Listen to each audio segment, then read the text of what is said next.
नमस्कार मोर समस्त शिक्षक बंधुगण वर्तमान बाजार में विभिन्न प्रकार वर्णबोध उपलब्ध जमीती कि छविल मधु वर्णबोध सचित्र मधु वर्णबोध आमती ओडिया भाषा को लेकर विभिन्न शब्द युक्ताक्षर अक्षर को लेकिन वर्णबोध सब अच्छी मात्र ए भिडियोर उद्देश्य मुझे मधुबाबूंकर ठीक वर्णबोध देखी तेरे भिडियो को आरंभ शेष पर्यंत देखंतु प्रत्येक पृष्ठा को बुझंतु देखंतु ये हूँ मधुसूदन राव द्वारा प्रणीत अष्टम संस्करण वर्णबोध जो वर्णबोधर आरंभ एक हरिणर चित्र थिला तापरे आमे ए देखंतु ये सब अक्षर गुड़िक थिला परवर्ती पृष्ठार स्वर वर्ण लूर स्थान मध्य अछि हाथीर चित्र थिला देखंतु पुणी से गुड़िक केमिति असजड़ा करके लिखा जाए परीक्षा करा जाउची पिला को से ठीक भाव सजाड़िबो केमिति एटा परीक्षा करा जाउची एवं व्यंजन वर्ण गुड़िक देखंतु मध्य सेहा सब थिला मात्र ए मधुबाबूंकर वर्णबोध रे क्ष को गोटे व्यंजन वर्ण बा क्ष को गोटे अक्षर भाव निया जाई नथिला कहीं क्षटा अन्य अक्षर मानक सहित मिसिकी होउची तेणु क्ष को गोटे वर्ण भाव निया जाई नथिला देखंतु एठी भल भाव देखंतु एथिरे क्ष गोटे वर्ण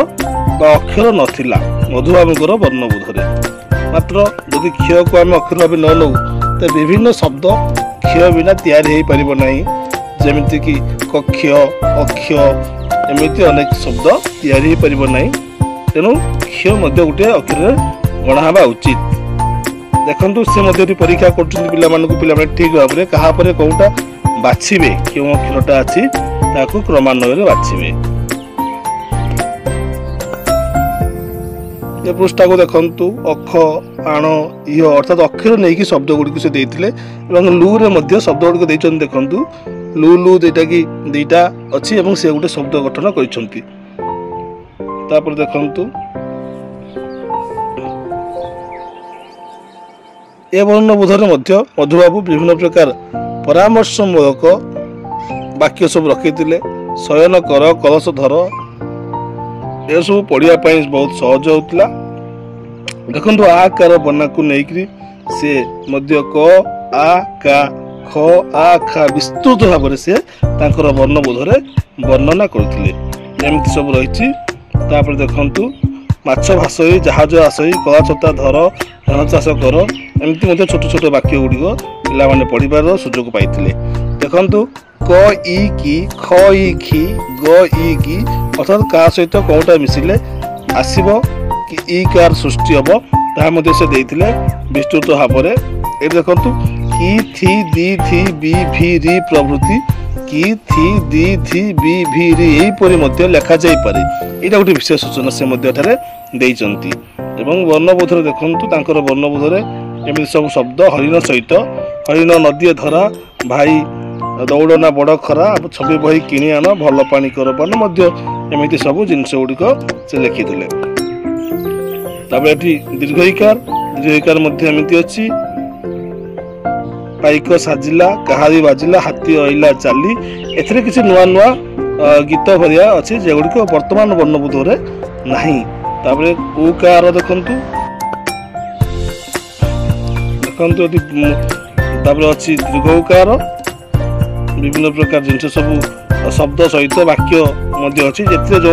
शब्द छोट छोट वाक्य गुड़िक थिला वर्तमान से गुड़िक नहीं वर्तमान रुकार देखंतु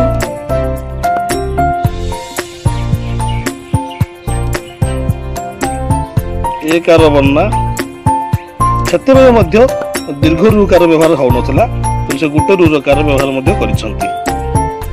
एकार देखंतु छे छुआटी को देखो मेसे छुआटी को रख तापर आसला ऐकार मध्य शब्द गुड़िक से लिखिंट एठारे मथारे तैल लगाओ छेरी शैल उपर चरु अच्छी ऐकार वाक्य गुड़िक पढ़ाई ओकार बना को ओ को ख ओ खो ग ओ गो एमती सी तार बनान करने से सेटा लिखिंट पे केमिति बनान करिवो ताहा मध्य से लिखई देइछंती औकार मध्य सेमती लिखई देइछंती भल भाव देखंतु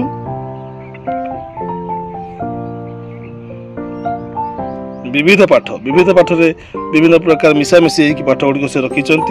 ये ईकार अच्छी आकार अच्छी दीर्घकार अच्छी समस्त प्रकार शब्द गुड़िक नहीं से रखिंट मात्र से हाथी हरिण ये चित्र भालू ये चित्र गुड़ बेसी देती बेद बुड़ानी गुरु मेलानी देलेनी चाल घर को जीवा ये कथा गुड़िक अति गुरुत्वपूर्ण सुंदर भाव से लिखिंट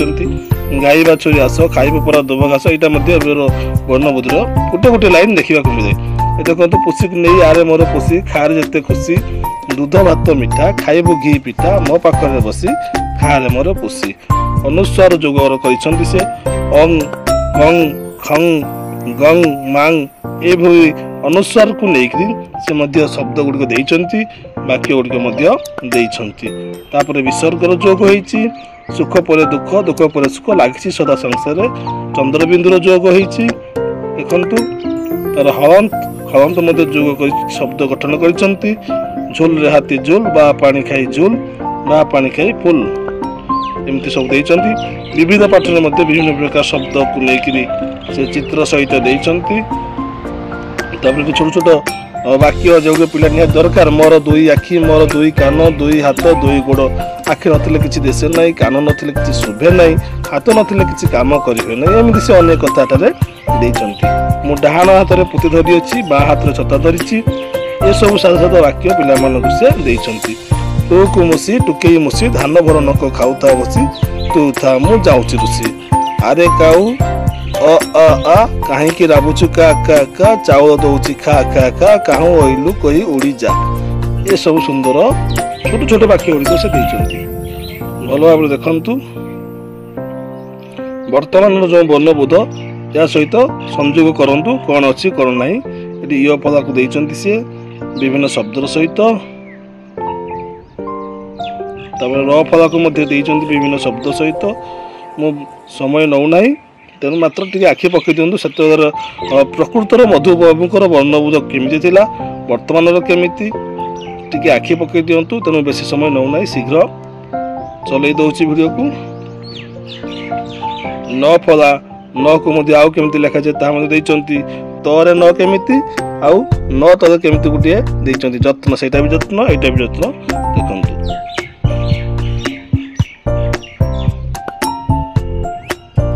महात्मा दुरात्मार मध्य शब्द गुड़ सब देइचंती ग्रीष्म काल रे अनेक फूल फुटे गुलाब कड़ी देखी फुटू तते गोटे पद्म को गोटे देवी फुटी अच्छी पद्म फूल सरोवर जले आस हे तोरिबा पद्म आस हे सकले ब्रह्म परमात्मा हरि जगत ईश्वर स्मर नित्य स्मर हृदय तापर रेप जोग देखंतु केमिति करिसंती रेप र जोग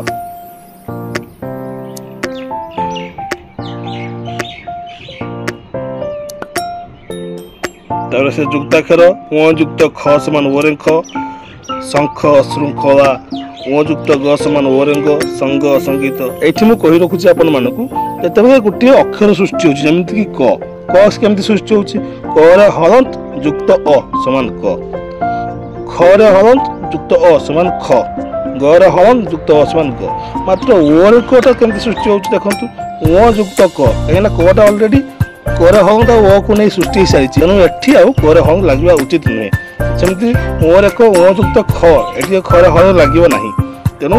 मधुबाबू एमती लिखिंट देखु ये चंचल कांचन विभिन्न युक्ताक्षर से देइचंती कंटक मूर्धन ट लगी मूर्धन युक्त ट समान होती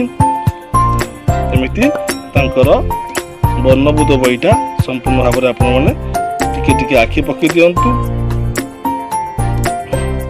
उत्तर दिगे वृक्षराले पेचा राबिला रात्रि काले आंभ जन्मभूमि उत्कल देश उत्कल कीरति अटे अशेष सर्व उत्पादु तते हरि रखंतु वत्स कृपा करी अनंत अद्भुत महिमा के कही पारे तार सीमा उद्योग कले सर्वसिद्धि तपस्या कले चित्त शुद्धि सुंदर सुंदर कथा मते देइचंती देखंतु त केमति सृष्टि जी गुप्त सप्त लिप्त एमिति सबु से जुक्ताक्षर मानकु नेइकरी सृष्टि कर वर्णबोध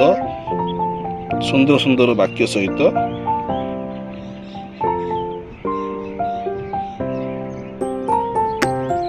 केते केते जिनिस मधुबाबू बही आणिक जो छवि मधुवर्णबोध सचित्र मधुवर्णबोध अच्छी मात्र सब जिन ना ଏଠି ଦେଖନ୍ତୁ ଦିନ ରାତି ମିଶି ଦିବସ ଏକ 7 ଦିବସ ସପ୍ତାହ ଲେଖ ସପ୍ତାହର 7 ବାରର ନାମ ମନେ ସଦା ରଖିଥିବ ହେ ରାମ। ରବି ପରେ ସୋମ ତାପରେ ମଙ୍ଗଳ ତାପରେ ଯେ ବୁଧବାର ଗୁର ଶୁକ୍ର ଶନି ଆସେ ତାହା ପରେ 7 ବାର ଏ ପ୍ରକାର। 15 ଦିନକୁ ଏକ ପକ୍ଷ ବୋଲି 2 ପକ୍ଷେ ଏକ ମାସ